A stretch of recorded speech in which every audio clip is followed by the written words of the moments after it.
Hello, everybody, and welcome to this edition of the Big East Rewind. I'm your host, Chuck Everson, and as always, my co-host, and now, starting as co-host for your Big East Rewind, from Syracuse University, number 23, the Doc, smiling, Sonny, Spera. You didn't think I could find another way to introduce you, Sonny, huh? I guess so. Hold up your drink, man. What are you doing? You dipping the sauce early? It's water, actually. All right. Okay. Coffee here. So Guilty as charged. Bubbly. We have found different ways, Sonny, to introduce you, and that's part of the fun of what we do. We just we have a good time with stuff like that. So, and speaking of good times, Steve, we're out of ideas. We have a great guest with us today. I'm really excited to talk to this guy, and I know him a little bit from spending time at Nova as much as I do. He comes around when he's doing games in the area and stuff like that. So from Fox Sports and CBS and the Pac-12 network, the former coach of the St. John Redmen, or the Red Storm, I guess at that time, and the UCLA Bruins, the great Steve Lavin is with us. Steve, welcome to the show today. Great to be with you, fellas. All things Big East. I had to sign up for that. Yeah, that's right. We've had a lot of fun talking with guys and meeting new folks and rekindling relationships with some of the guys that we played against and played with on some of the Big East trips and stuff like that, and some of the coaches that coached against us. And and Sonny had his former coach on. Coach Boeheim was on with us, so it's been really great. So it's we've really enjoyed the ride for this thing, right, son? It's been a lot of fun, and like you said, I mean, it's been fun learning the things that we've been learning too, because we have a certain perspective, and then it just broadens our horizon. It's been a lot of fun. So yeah. Looking forward to today, Coach. Yeah, long overdue in terms of a platform like this where people can weigh in, bringing their perspective, and also, appreciating the past, the history of the Big East Conference, strong as any league in the country, and such great heritage and tradition and rivalries and great games that have taken place. So I think the concept to begin with is a good one, and I'm always about appreciating kind of history and the origins, and I think that's important for people that are associated with the conference in the present to have a better sense of where this league came from and how it arrived to where it is today. Yeah, it's been great, and the stories have been awesome. It's stuff that Sonny and I didn't hear, haven't heard before, and people that we're getting feedback from haven't heard before, because we're trying to give a 360-degree view of the Big East, from managers to mascots to referees to everybody who was there and lived through it like we did, has given their perspective, and it's been pretty fun doing it, Yeah, the amazing thing is in the formation, like Dave Gavitt and his vision and how he handled conflict was way ahead of his time. So it's been special to learn all that stuff. So yeah, he's definitely one of the trailblazers or pioneers, and brought that perspective from his background as an athlete, an educator, a coach, a broadcaster, and then ultimately the commissioner, the founder of the Big East Conference. And I think each of those stops in his career is what informed his sensibilities and ultimately allowed him to kind of set up the conference and position it, on a positive trajectory. And I'm sure even he couldn't have imagined, where it's gone in terms of, through the decades. But, he really was the key, the architect to it all. The vision is what he had. Amazing. Within 3-4 years, they got national champions. I mean, yeah, no one would predict that, but he probably did. He probably knew what was doing. So. Yeah, I think he had a feel, an instinct, and again, just his gifts. And then, of course, things aligned well in terms of the timing with, the 24-hour sports news cycle, ESPN, those nationally televised games, and the great personalities of the coaches. And of course, from a geography standpoint, you had these built-in rivalries as well, which plays a big part, and the outstanding fan bases, and just the appreciation for basketball, in the Northeast. Yep. You put that all together in the Big East Conference, and you've got something special. Yeah. Yep. So let's start from the beginning, Coach. Let's start from the beginning. You grew up in San Francisco. Your dad Cap, I played a little ball, right? And yes, is that how you got the basketball bug, from your dad? I think so. I had 3 older brothers as well that played. So I was the youngest of 6 children, 2 sisters and 3 brothers. And so as the trailer, so to speak, in the family, you're watching your older brothers and my father play the game from the time I was a little toddler, and you're in gyms. And so you do gain an appreciation. But I actually started with baseball and soccer, and then came to basketball a little bit later than my brothers did. And then it turned out to be a lifelong passion. But no doubt my father's love of the game and my brothers playing as well, and looking up to them as a youngster and the youngest in the family, played a big part in my journey with the round ball. Well, your dad played at San Francisco, right? USF? Yeah, played at St. Ignatius High School. He originally is from Springfield. From Cambridge, Mass, and then through Long Island and out to San Francisco in the mid-30s, and then grew up in the outer Richmond district here in San Francisco, attended St. Ignatius High School, and then the University of San Francisco. He signed originally with USC for a player named a coach named Sam Barry. And he went down there for about 3 weeks and just wasn't feeling Southern California or USC. And he transferred to the University of San Francisco, and a young coach named Pete Newell, was probably only 29 or 30 years old at the time, was the head coach at the University of San Francisco. Yep. And Coach Sonny's not familiar with Pete Newell because he's a guard. I know Pete Newell he's working with all us big guys, and Sonny and I go back and forth because he's a point guard. Tell him a little bit about Pete. Yeah, Pete Newell, I think one of only 2 coaches, if I'm not mistaken, to have the triple crown of coaching, NIT championship when the NIT was bigger than the NCAA, 1949-50. He led USF to the NIT championship.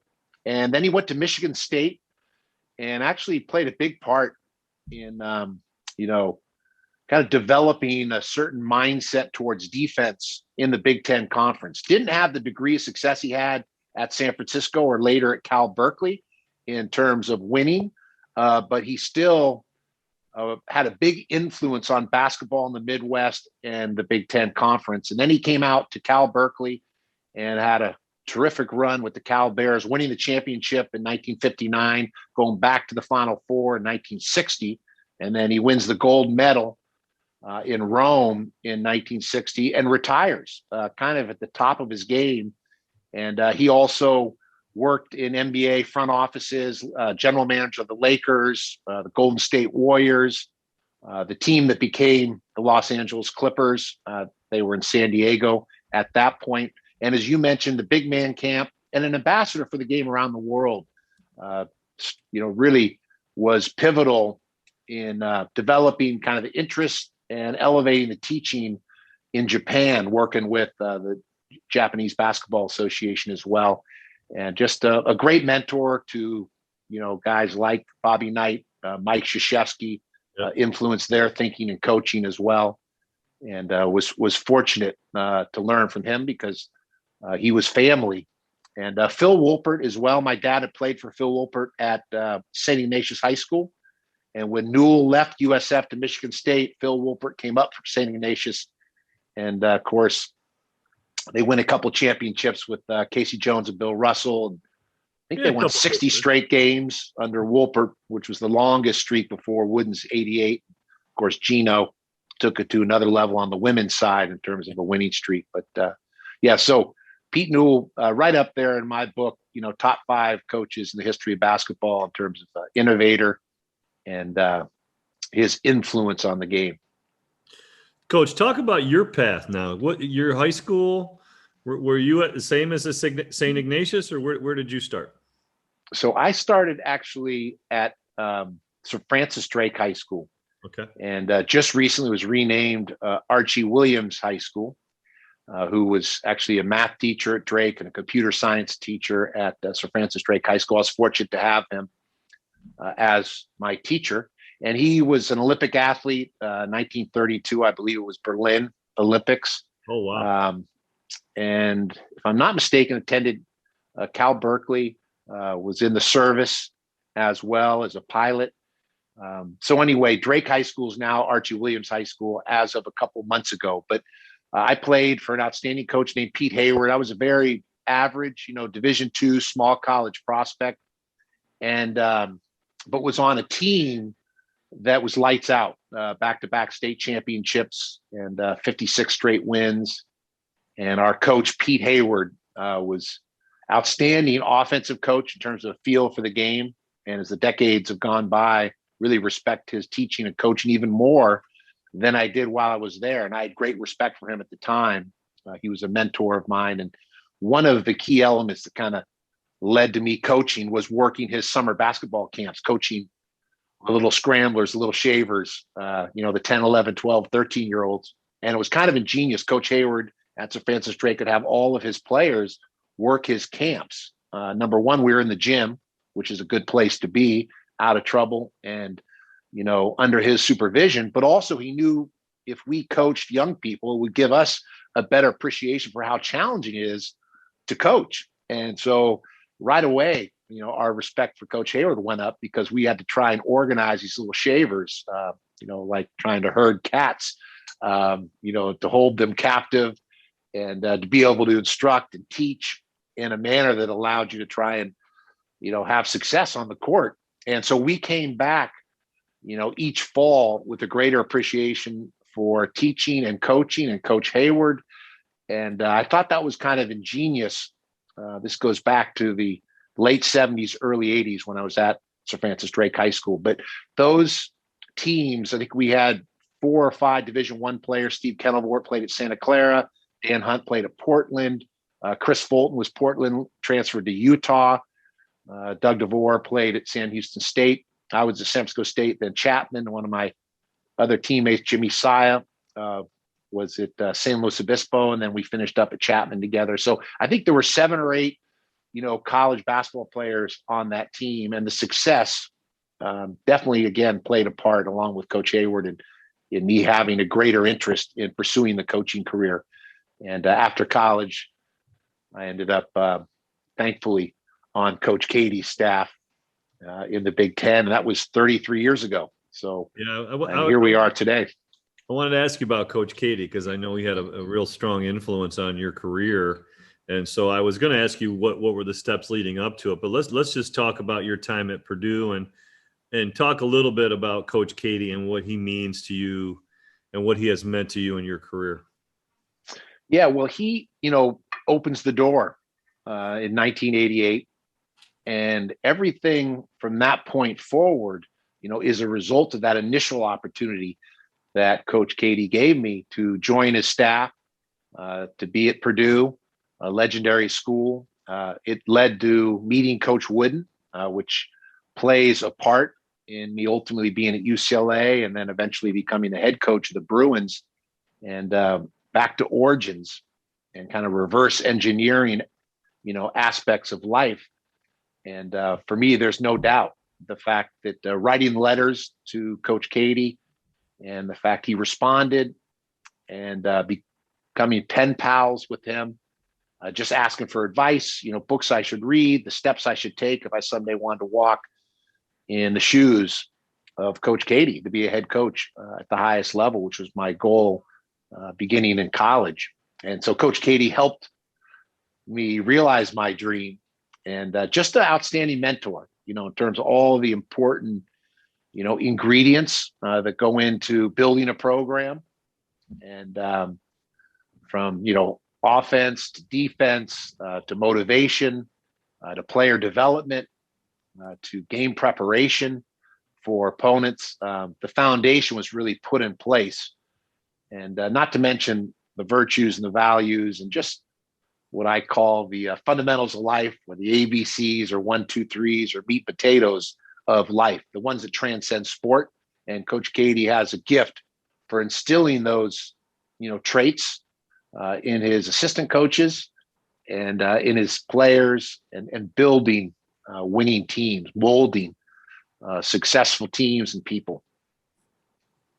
Yeah, that's great. When you have that kind of mentor, Steve, it really helps as you formulate the way you're going to coach, your style and things of that sort. That's great that you were able to lean on him like that as a young coach coming up through the ranks. So now you get to UCLA as an assistant, right? And you walk in the door at Pauley Pavilion, and you got to be thinking to yourself as a young guy, oh my God, this is the mecca of college basketball. Coach Wooden is there. You said you've met Coach. Talk about meeting Coach Wooden and your time as an assistant with the Bruins. Yeah, well, again, goes back to Purdue, where Coach Wooden was a 3-time All-American, 1928 to 1932. He attends Purdue, plays under a legendary coach named Piggy Lambert. And Piggy Lambert was one of the early advocates of fast break basketball, getting up and down the floor, playing at pace, almost, an early version of Golden State, even though the scores wouldn't be, similar to the Warriors' epic runs here with championships.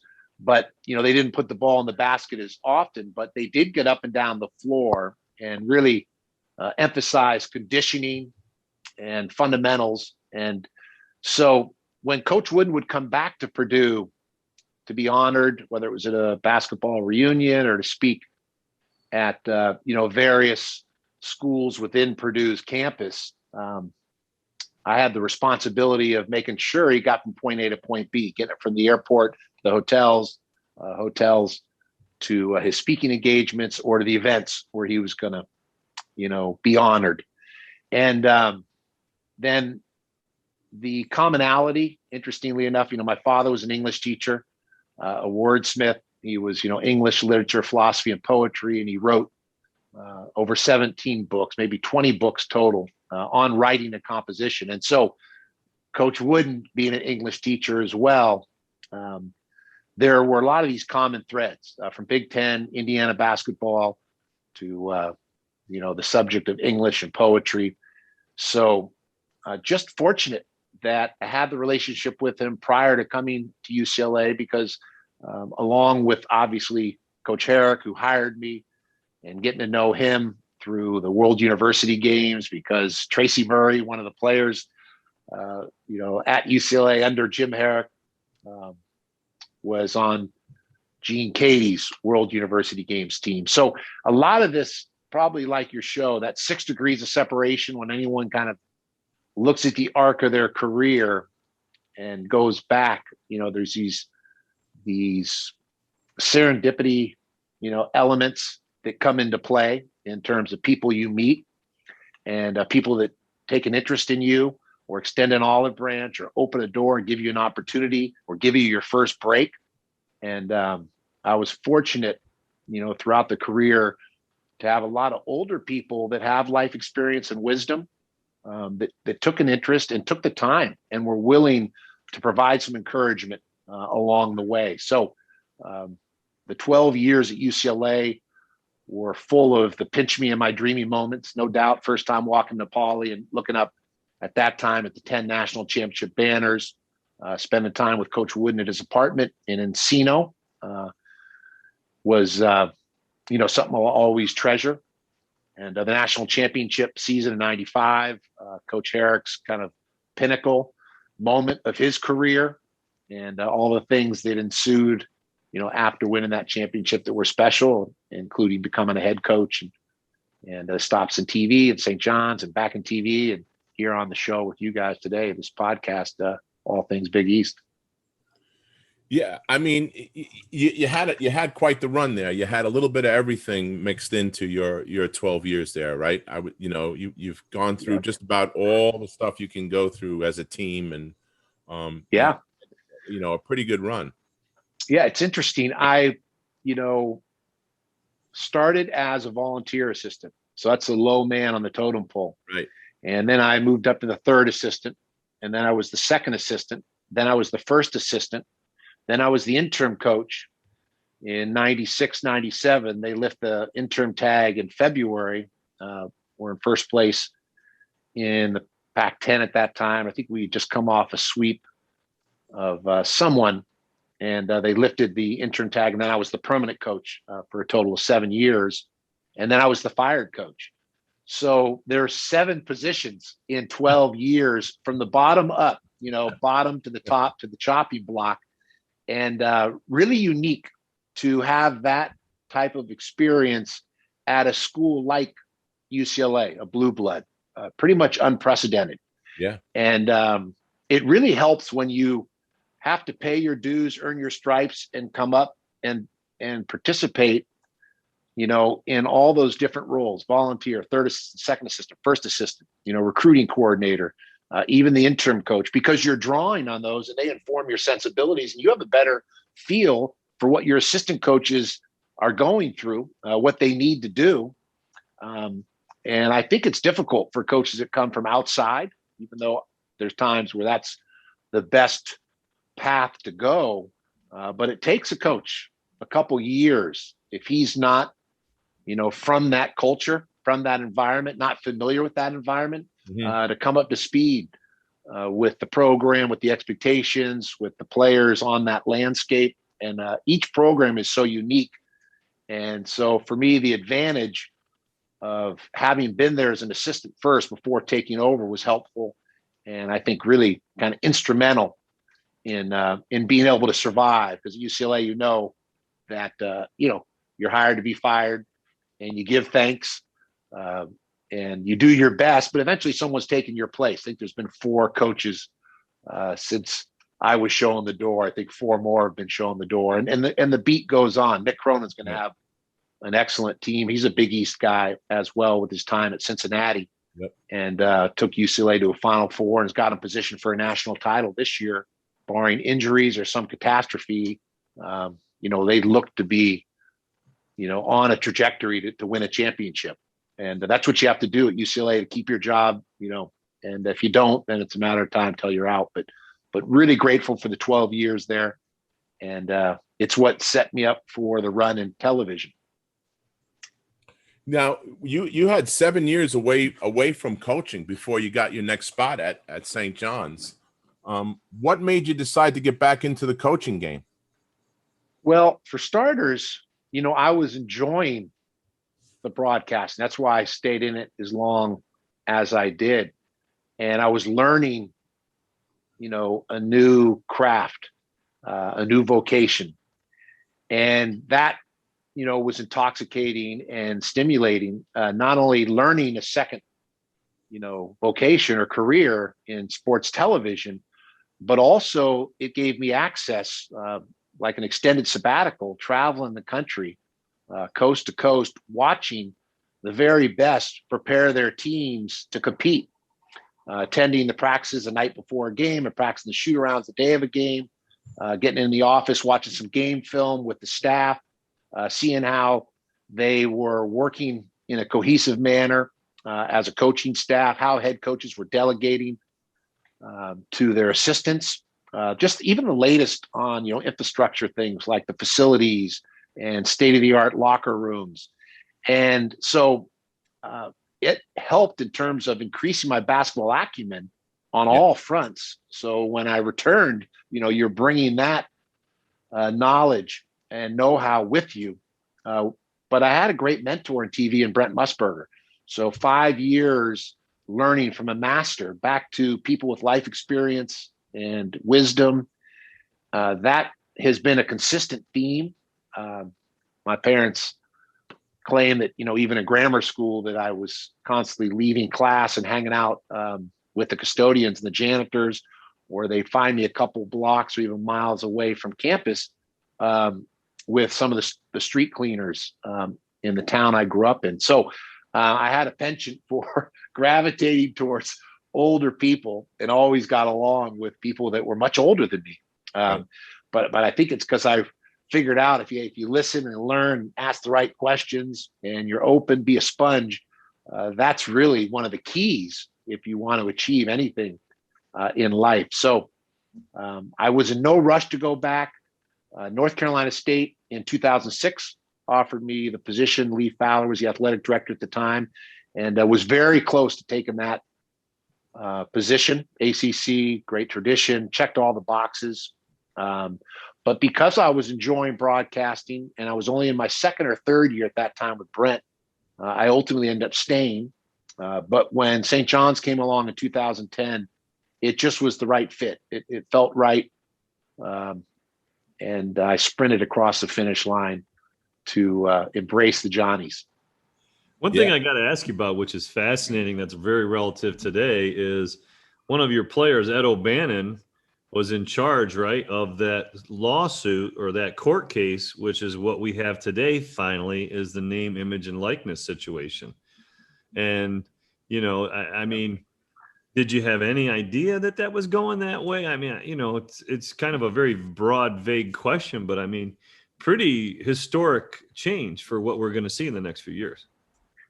It is. It's been in the works, as you mentioned, I think similar to the Olympics, where it took them, a long period of time to get to where we are in terms of tweaking and modifying the amateur model.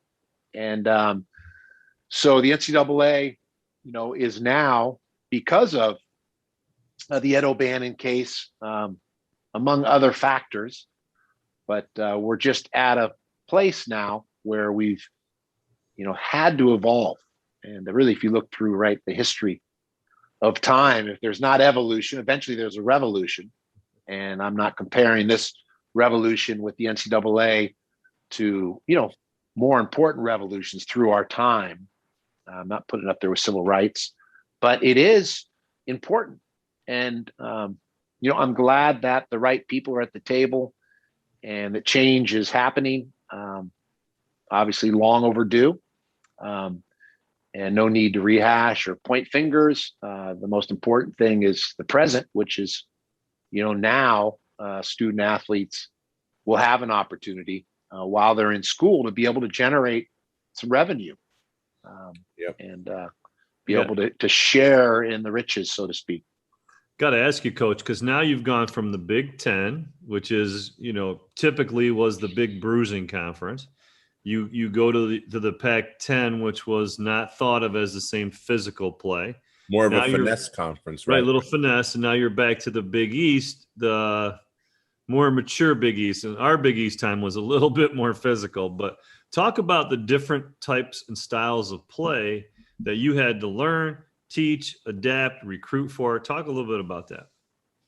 Yeah, those last few, elements you mentioned there, the adapting piece, I think that runs through, every outstanding coach that I've been around in terms of, longevity, is their ability to use ingenuity and resourcefulness and adapt to the rules of the game, whether it's the clock, the 3-point line, also trends.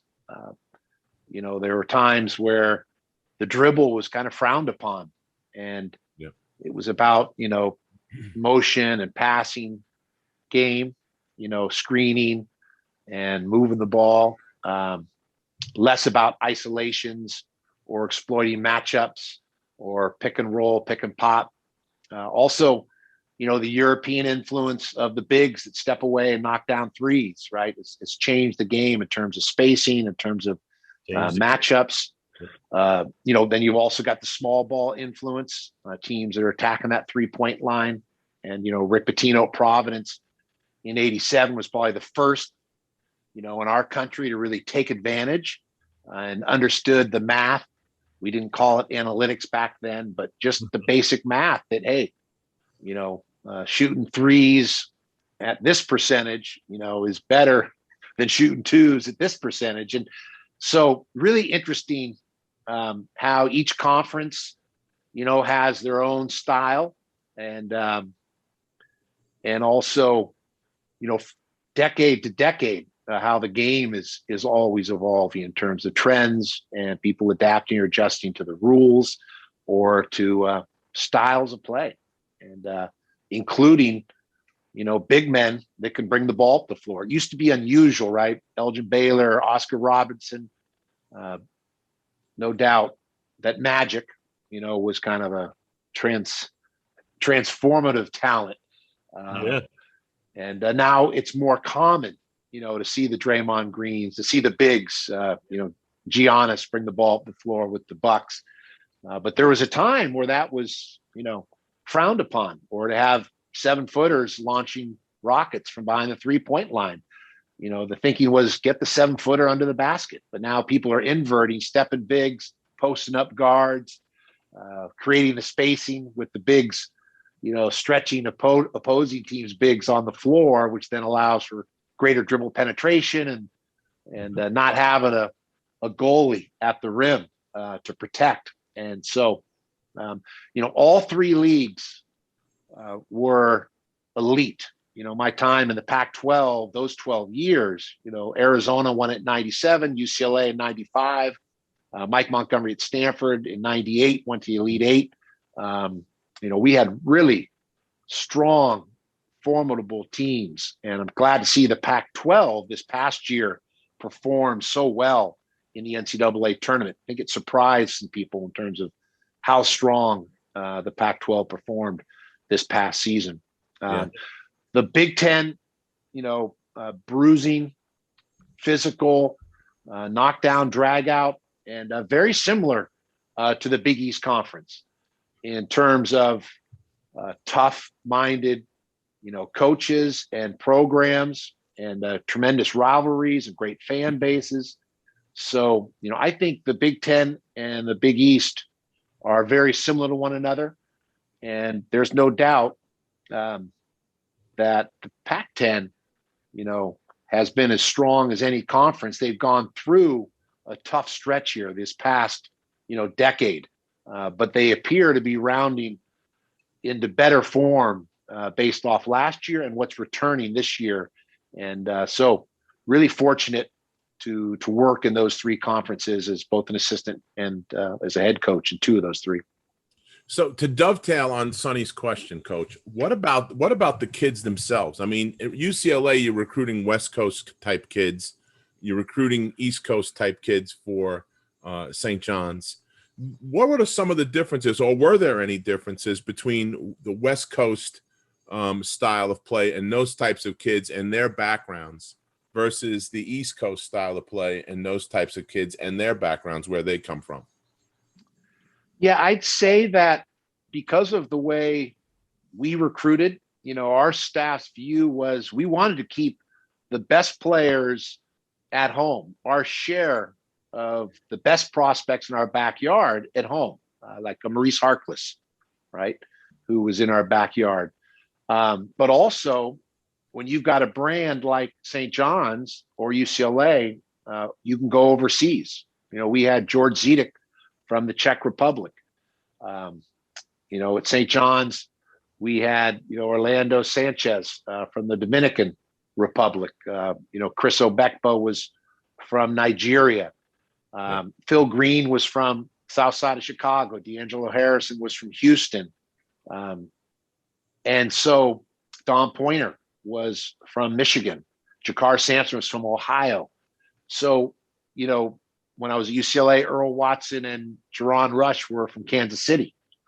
And TJ Cummings, Terry Cummings' son, was from Chicago. So yet we also had Baron Davis, who was from LA, Toby Baylor's from LA, Moose Baylor's from LA, the O'Bannon brothers from LA. Right. And Trevor Ariza, my last recruit at UCLA, was Westchester High School in Los Angeles. And so we wanted a balance, think of it almost like a portfolio. And we also wanted balance in terms of, prospects who could come in and in their first 2 years, like Carmelo did at Syracuse, or Jason Kidd with the Cal Bears, can come in and elevate your program immediately.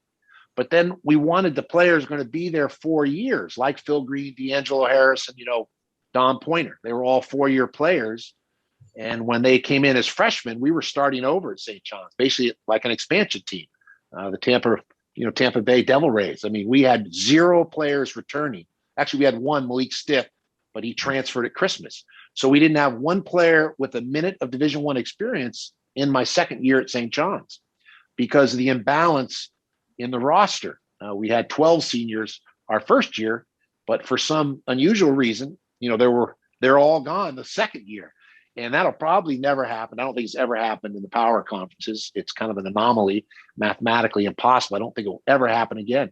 Mm-hmm. But because, we lose a Maurice Harkless, we lose a Jakar Sampson to the NBA, we lose an Amir Garrett to Major League Baseball, we still had the stability, the tortoises of D'Angelo Harris and Phil Green, Don Pointer, Jamal Branch. And so by their senior year, my last year at St. John's, we're back in the NCAA tournament. So we kind of bookended NCAA. It's my first year with the kids we inherited from Norm Roberts. They all leave, and then we start over from scratch, and then we go back to the tournament in their senior year. And those tortoises, stabilize, give you continuity. By the time they're juniors or upperclassmen, they're almost an extension of your coaching staff. They can put their arm the way Chris Paul does with his sons around a Devin Booker and help guide them, through the unknown, the uncertainty, a freshman's first experience of going on the road and playing at Villanova or going up to the Carrier Dome to play the Orange, So when I recruited, there were a number of elements that we were looking at. I also wanted a diverse locker room. I didn't want 12 kids from the same city because I don't think the learning opportunity is as great as when you have kids from around the world. The beautiful thing about basketball is it's a common language, a common love. And you think of those great New York Knicks teams, right? They had players under Red Holzman that had come from all over the country, but the way they played together, such a cohesive brand, is what made them so memorable and special and also successful in terms of hanging banners. But Bill Bradley and a Walt Frazier, right? Phil Jackson, DeBuscher, Earl the Pearl. I mean, there's some diversity there in terms of personality and style and background and where they grew up. And so when I recruited, UCLA and St. John's, very similar. The academic requirements at UCLA were much stiffer. And at St. John's, it wasn't as challenging to be able to bring in, someone that wasn't as strong academically. And we had a great support system. Nancy Kaplan and Eric Reinecker and the staff at St. John's in terms of working hands-on, really caring, being earnest and sincere. And also we had players that were degree motivated. They wanted to get their degrees. Matter of fact, all of our seniors, Jamal Branch and Don Pointer and D'Angelo Harris and Phil Green, they all graduated halfway through their. Oh, wow. They basically graduated after 3 years, but all of them were completed their degrees halfway through their senior year. So their last semester, they could take electives for fun, just to learn, or they could start working towards their master's degree. And so we were really fortunate.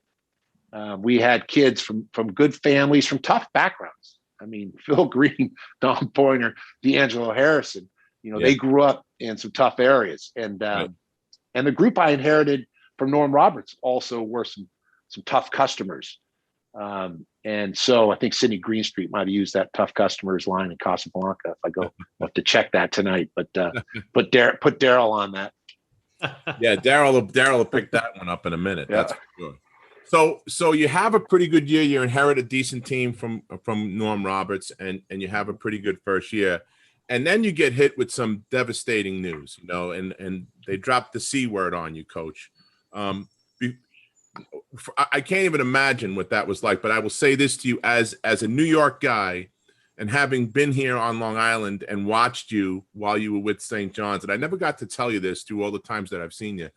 I thought you handled that news with such grace and class. The way you handled that whole situation when you got sick there for that second year, I was really amazed at how great you handled that whole situation. And you took the year, and then you recruited as like a general manager type position, which I thought was really, really great. I mean, I guess you had to do what was best for you, but talk about that situation if you're comfortable with it. Talk about that situation and what happened there. Yeah, well, I was diagnosed in the summer prior to that first season. Okay.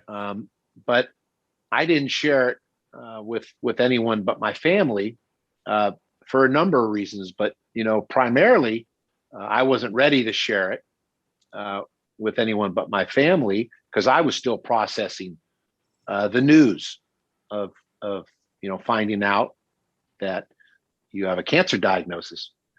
So the other element on a practical side, the pragmatic side of me knew that we needed to recruit at a high level, given this imbalance of inheriting 12 seniors and that imbalance in the roster with all of them leaving. Dwayne Polee was the player of the year in LA, and he started for us that first year, that first NCAA tournament team in 2010-11.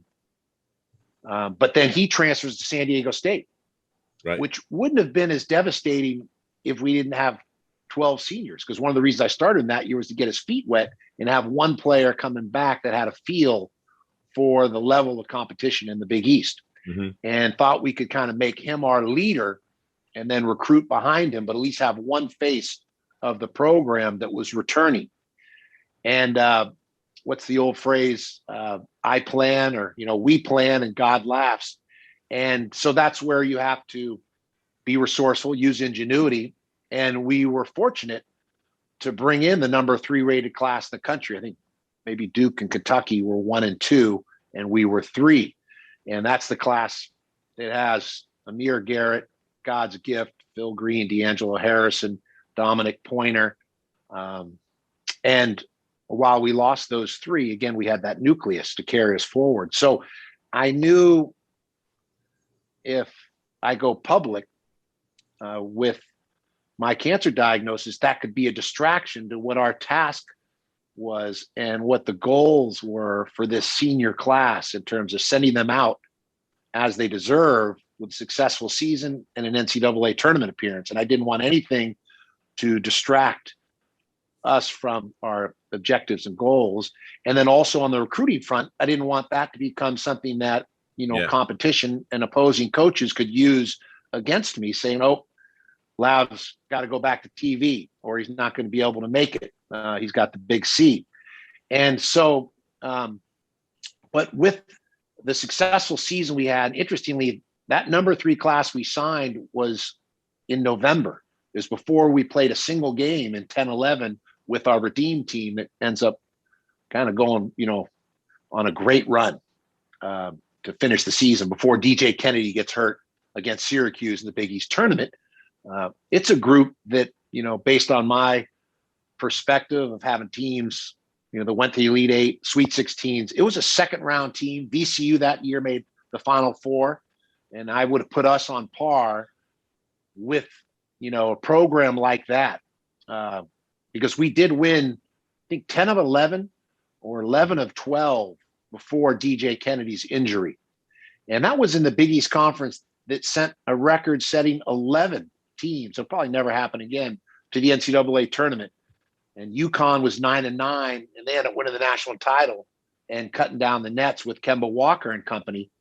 And we had, played them in the Garden and won in a really decisive manner against UConn, who ends up going on to win the national title. So before DJ Kennedy's injury, I thought we were trending for a Sweet 16 or Elite Eight. But again, we plan and God laughs. Kennedy goes down. Our seed drops from probably a 3 to a 5 or a 6, and then we get shipped out west to play Gonzaga.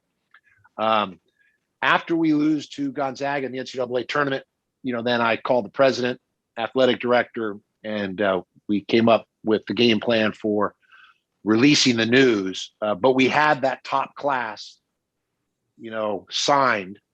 And that ultimately is the group that carries us back to the NCAA tournament in 2015. So I think we made the right choices.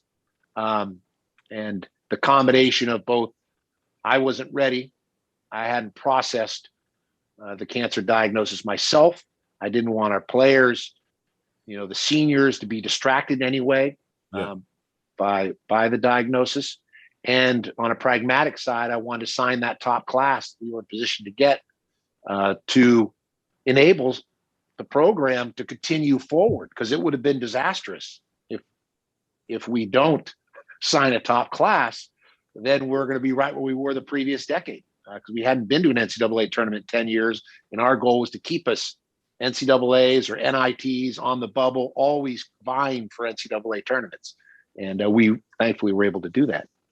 Well, your leadership and your attitude during that time, Coach, was second to none. And it came through. Anybody that was in the New York area, like I was, saw that, just by the way you handled that whole situation. I appreciate that. Thank you very much. Absolutely. I appreciate that. My father had been through it, so that helped. Okay. He had a triple bypass, a quadruple bypass, open heart surgery, and he'd also had prostate cancer. It was maybe 15 years earlier, but still having him as a sounding board, and obviously it's your father, so there's the friendship, and no better advocate than one of your parents, and in this case my dad. So that really helped too. And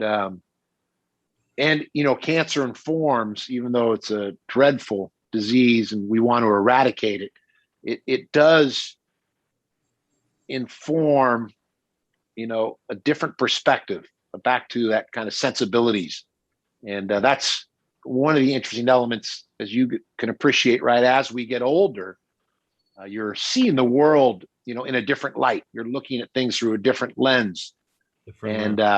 Losing your father, in my case, lost my dad in 2013, February 10th, right before we're going to play Syracuse, the Carrier Dome. And then the cancer battle was 2012, getting shown the door after our NCAA tournament 2015. And then my mother passed January 25th of 18. Well, all those real life experiences inform your perspective. Yeah. And so, I don't wish cancer on anyone. And I'm grateful to be a survivor, 10 years now, coming up on 10 years. And there's no doubt that my teaching and coaching and leadership style was influenced by having cancer and going through these other life experiences, losing loved ones, your parents, and getting shown the door by St. John. So, because we bring all of that with us in our teaching, and it does provide, a more compassionate view of things, because you get to learn firsthand how tenuous and fragile the proposition of life is, and how quickly things can change. And it sounds trite, and we hear that in Sunday school. We know it, if we've been brought up or raised the right way, but to go through it in a more tacit way is obviously the most powerful curriculum. Yeah. Coach, there's nobody better to really appreciate and understand the perspectives that you're talking about right now. And now you are in a position where you're really the voice of the Big East, and you've lived it. You've been there. You've walked the walk. Talk about what you see in the Big East now, the state of affairs, and then moving forward with the conference. Yeah, the Big East has this terrific camaraderie. There's relationships, the bond, between coaches, the pride that coaches take, in the league, and the respect they have for the heritage and the tradition and the gratitude that's real and sincere about being able to coach in that conference. And so I start with that because, we know there's great tradition and heritage, and that, goes back to the foundation put in place by Dave Gavitt. And we've seen the incredible, success, the national championships, the Final Fours, the fan base, and the great rivalries and whatnot. But if I look at the current state of affairs, what impresses me most is the leaders, the coaches, and Val Ackerman and her team, Stu Jackson. They are outstanding in terms of, helping provide the support, assisting and providing support to allow, the respective schools, institutions to perform at a high level. But there's just a big commitment, by each of the schools in the Big East Conference to be successful. And I'm really struck by the friendships and the relationships among the coaches. They're, great competitors. And, for those 2 hours when they're competing against each other, there's no evidence of a friendship. But once that game is over, that respect and that camaraderie, among the coaches is really unique. And I mean, just outstanding tacticians, in terms of strategy, in terms of motivation, in terms of player development, in terms of in-game coaching. And that's why I really enjoy covering the league, whether it's in studio or courtside at the games, because you see the chess match. You see these coaches matching wits, and you see the adjustments in real time. And so the future of the league is bright. It's already, done well when you look at the 2 national titles under Jay Wright, 3 Final Fours, during his tenure. And they've also, came out of realignment in the best shape of any conference in the country. And that was, really critical because, there were a lot of naysayers, a lot of skeptics that felt, once a West Virginia, once a Syracuse, a Pittsburgh, a Notre Dame, once those schools went elsewhere, that the league wouldn't have enough. And if anything, the league has performed at a higher level when it comes to national championships, since the realignment. So really special. And it's great to see UConn back. I think, Danny Hurley, he's the perfect fit. Yep. And they belong in the conference. It leads to more, rivalry games and games that you kind of circle on the calendar. And he played in the Big East under Carlissimo at Seton Hall, and he's from a coaching family, and just has an appreciation for what makes the Big East special and unique, and can speak to that. That's the other thing. The coaches, really are honored, to be in the conference. And that comes across, again, authenticity. And that helps their recruiting because they're passionate about the Big East. It's why you don't see coaches leave very often from the Big East Conference, because they know how special it is.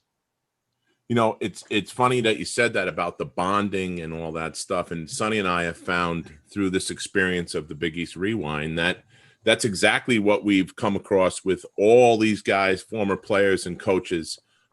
You've gone through the battles and stuff, and they, just the only thing that's different is the color of the uniform that you were wearing, and otherwise you were in the middle of all that stuff. And that, I think, is part of Dave Gavitt's legacy, and that only comes about because of him and how he treated both the players and coaches, and how he formed this whole league and his ideas of what he wanted to see in the future. He had a vision and he followed his vision. And I think he was ahead of his time. And I think that's why the league is the way it is today. So no doubt. And a great communicator, which comes vision, and then the ability to communicate and a feel, back to that, intuition, and a feel that was informed by all his prior stops. And so he brought all that acumen and that knowledge to his role as the leader of the Big East Conference. And he had a gift. And whether it was, working with TV executives, whether it was, getting on the phone with the coach, working through challenging periods, and really, before that term brand building was popular, he was branding a conference as well as anybody in the history of collegiate athletics. And yet, he was doing it the old-fashioned way with these kind of proven methods. And it wasn't anything fancy. It was hard work and building relationships and being creative, and thinking in fresh and original ways to put the Big East in the best position in terms of a positive trajectory. And again, ESPN plays a part in that, no doubt, in terms of the stage that they provided for the Big East theatrics and drama to play out. Coach, before we wrap this up, do you have one good story from your time coaching or even as a broadcaster in the Big East that you could share with us, or either about an opposing coach or something you saw during a game that might be a funny story? And it's all wide open. You have free reign. Wide open. Yeah.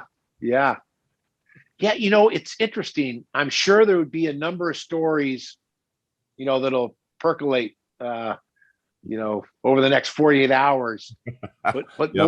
more than one story. It's more just that, the things that we've touched on today, yep. that make the league, from the Big East tournament, the Madison Square Garden, to the rivalries, to the outstanding coaching, to, as gifted athletes as there is, playing a game of basketball, and, the Northeast fan base. And now, back to that realignment element, we actually improved our footprint by bringing in the teams like Butler and Creighton, because, those are rabid fan bases and teams and programs that have had, real success for a sustained amount of time.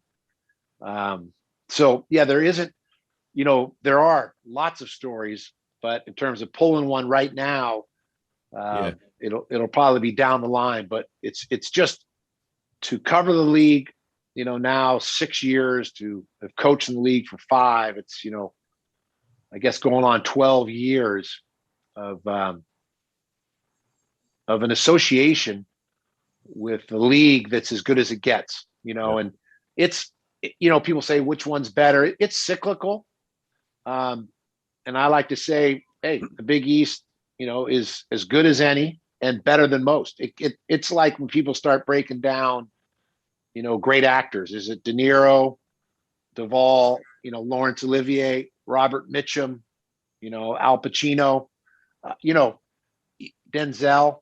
I mean, there are so many great actors. So there are a lot of, strong programs in the country, and there's not a lot, but there are a few elite conferences. And there's no doubt the Big East, if you look at the results through the decades, are as strong as any. And you could build the case as the conference being the best. But that's, you got to also look at, like this past year, the Big 12, I thought, was the best conference in the country. The Big 10 hasn't won a championship since 2000. But if you look at the Final Fours and, their attendance and the number of outstanding conferences in that league, the Big 10 is right up there. So not being political, I just think the Big East is as good as any and better than most. And there are things that are unique. And I think the bond among the coaches and that kind of true kinship, love for one another, even though they compete, a Frazier Ali kind of thing. They're heavyweights, but they still respect the game, respect the conference enough to do the right thing. And so you've got some great statesmen and ambassadors in that conference in terms of the way they conduct themselves after a loss, after a win. And to me, those things are important. Is, someone gracious in defeat? Are they humble in victory? Do they keep their feet on the ground, not get carried away with themselves? And those are lessons we learn as we go through life. But I think really strong conference when it comes to coaching. Sound like an infomercial here, but it's from the heart. It's real. And I'm sure my guys on the West Coast, if they watch this podcast, are going to be giving me a hard time. Say, hey, what about the love? I'll tell them, hey, start a podcast on the Pac-10, Pac-12. I said, there you go. I'll be there. Yeah. There you go. Well, you guys Coach, are trailblazers. You're pioneers. You're trailblazers, just like Dave Gavitt. Yeah. Yep. Well, like we said earlier, it's been a lot of fun, that's for sure. And, I think that's a perfect way to wrap up today's episode, today's show. Thank you so very much from Sonny and I both for your time today and coming out. And, I appreciate you spending some time talking about the conference and about your experiences in this game that we all love called basketball. Thank you very much. Thanks. Appreciate Coach. it. I believe in it. And I'm so glad you guys are doing this and reaching out to people and amplifying, the history and the past. That needs to be done more often across the board, different industries, music, outstanding teachers, right? And I'm glad because the Big East has good bones. And I'm glad you guys are reaching back and showing the appreciation. Appreciate it. Thank you. Great tradition. Okay, well, thanks again, Coach. You've been listening to the Big East Rewind with Sonny Spera and Chuck Everson. The Big East Rewind is produced and directed by Daryl Gurney and Nick Chico Chorus. You could reach out for us if you have any comments or suggestions about the show. Anybody you'd like to see us attempt to get as a guest on the show at bigeastrewind@gmail.com. We're on YouTube. You can go in and click in Big East Rewind, and all 24 episodes will come up, and you can sift through them. We ask you to like the show and subscribe, and also wherever you get your podcasts. Thank you very much. Have a great night. Peace out, everybody.